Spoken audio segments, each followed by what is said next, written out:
Han estado siguiendo este proceso y ahora justamente ya estamos con Walter Condori, que nos va a explicar con el juez, nos va a absorber todos los interrogantes sobre esta sustentación. Walter, estamos en contacto contigo. Muchas gracias, efectivamente. Muy buenas noches. Me encuentro con el doctor Walter Guagliani de la Corte de Lima.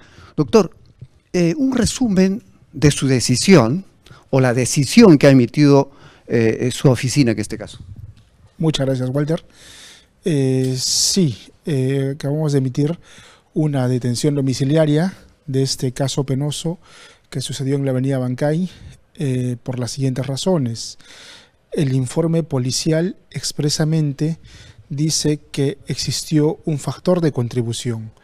Los peatones que lamentablemente fueron lastimados o fueron lesionados cruzaron la pista cuando el semáforo estaba en verde.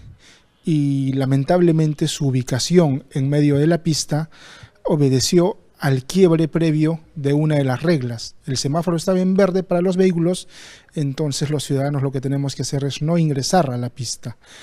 Esa es una de las razones principales que se llama a nivel de derecho penal factor contributivo y además prima la edad del procesado, toda vez que la legislación a través del artículo 290 ha señalado que las personas mayores de 65 años de edad probablemente no podrían ir en prisión preventiva cuando se trata de una medida de coerción, más sí cuando se trata de cumplimiento o ejecución de sentencia.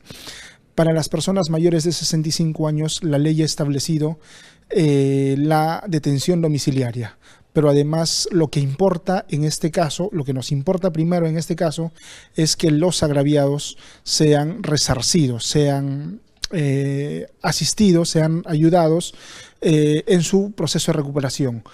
Por ese efecto hemos dispuesto también el embargo de sus bienes de esta persona a efecto de que la decisión, cuando quede firme, puedan ejecutar el cobro de la reparación civil.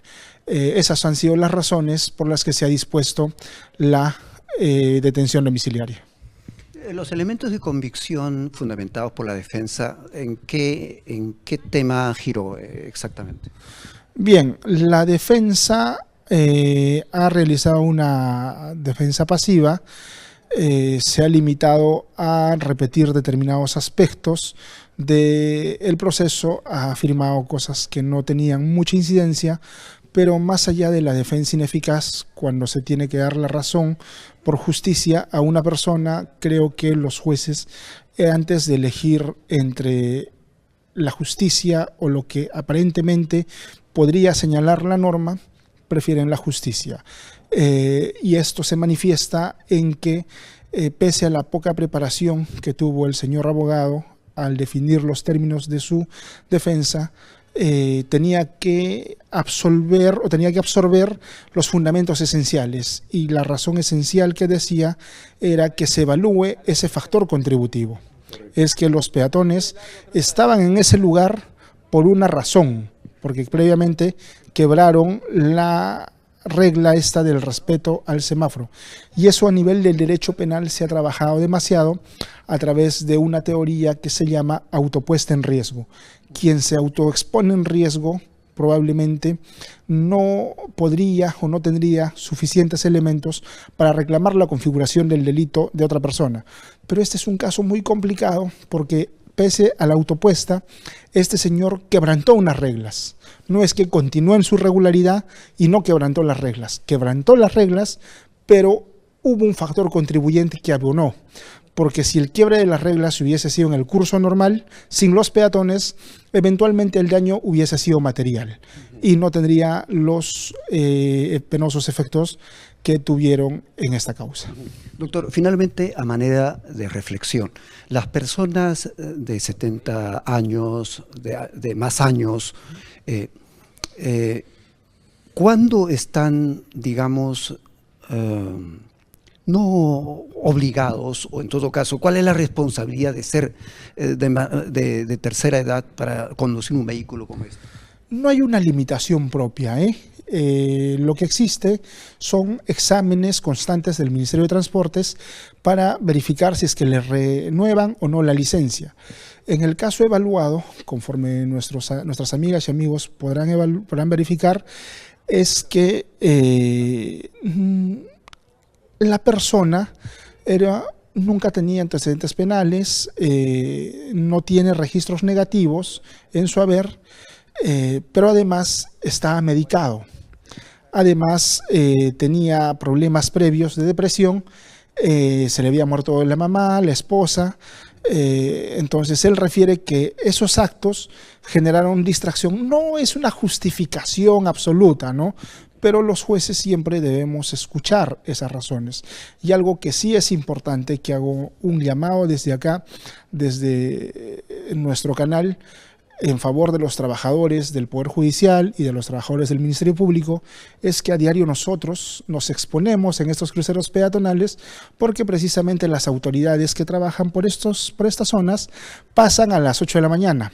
Restando importancia a nuestra función, la policía nos detiene como 5 a 10 minutos esperando a que pase la autoridad sea quien fuese, ¿no? La autoridad que tiene custodia y la autoridad que tiene efectivos policiales. Entonces, he sido testigo de hecho, no se ha dicho en la resolución, pero he sido testigo de hecho, de que muchos trabajadores del Poder Judicial, el Ministerio Público, tienen que ingresar a la pista.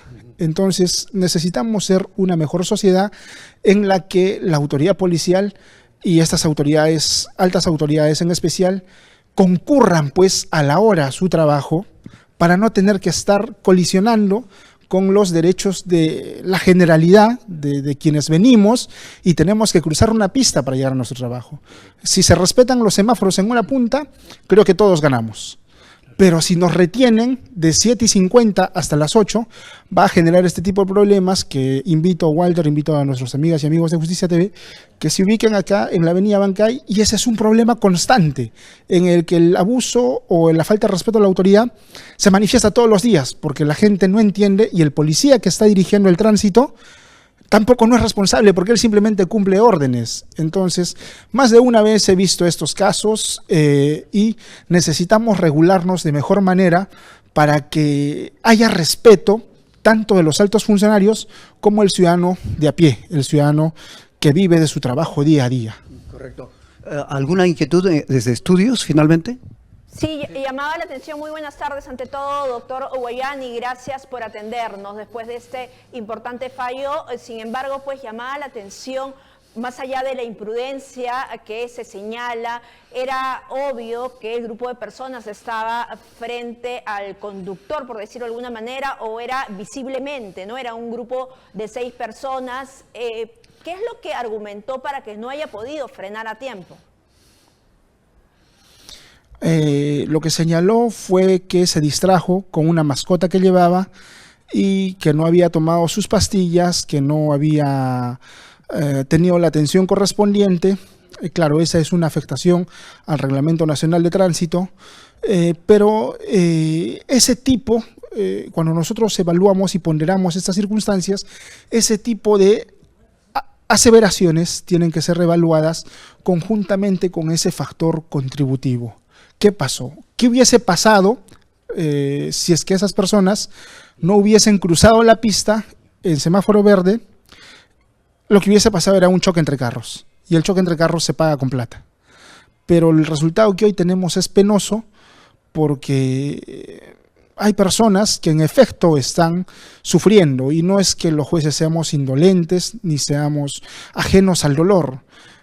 Conocemos ese dolor que puedan estar percibiendo, pero también existen reglas para que estas personas, cuando se exponen, también tengan algún grado de incidencia en la responsabilidad que se pueda declarar para el conductor y además las condiciones personales, ¿no? Ahí ya vienen políticas institucionales del seguimiento para este tipo de personas que no puedan conducir vehículos. Definitivamente creo y estoy seguro que al final de este proceso, quien fuese el fiscal o quien fuese el juez va a dictar la cancelación definitiva de la licencia, ¿no? Y además reitero, para que la sociedad tenga en claro, que esta no es una exculpación ni es una liberación, es la evaluación de las condiciones y que eventualmente en los próximos 6 meses, si se dicta una sentencia efectiva, se tendrá que cumplir con internamiento, pero ya bajo el título de sentencia, más no de prisión preventiva. Doctor, muchísimas gracias. Ese punto me parece que es muy... Sí, adelante. Bueno, doctor, si nos podría precisar en 3 puntos los puntos principales por los cuales sustentó su fallo para darle la detención domiciliaria. El factor contributivo en el que habrían incurrido los agraviados, la edad del imputado y la finalidad de la prisión. La prisión tiene como una finalidad asociada directamente a la pena, que es la necesidad y merecimiento de pena, materializado en las expresiones de para qué necesitamos o para qué es útil la pena. En este caso, más que sanción, precisamente por el contexto en el que se produjeron los hechos, más nos importa que se obtengan recursos para que los agraviados puedan ser asistidos médicamente. Entonces, eso se va a lograr con un proceso célere en el que se ejecute vía caución, en el que se ejecute vía embargo definitivo el bien que hoy se ha decretado embargado como medida de coerción. Entonces, con ese embargo que se ejecute, se tendrá el dinero suficiente para que las víctimas puedan seguir con su reparación. Y ya después, en un momento posterior, se evaluará si es que a estas personas si es que a esta persona le corresponde o no la cárcel efectiva. Pero, claro está, siempre bajo esos 2 enfoques filosófico-jurídicos de la necesidad y merecimiento de pena. Doctor, muchísimas gracias. Entonces, Guayani, aclarado el punto, que esta nos ha decisión atendido, además. Sí, y a adelante nuestro ustedes. compañero Walter Condori también por darnos las declaraciones, pues al momento justo que tenía que darse luego, segundos después de emitirse este fallo contra el adulto mayor que ocasionó además los transeúntes, según lo que se ha mencionado en el fallo, este accidente lamentable. En realidad. Bien, se nos ha acabado el tiempo, compañero. Con ustedes volvemos el lunes con mucho más información. Nos vemos.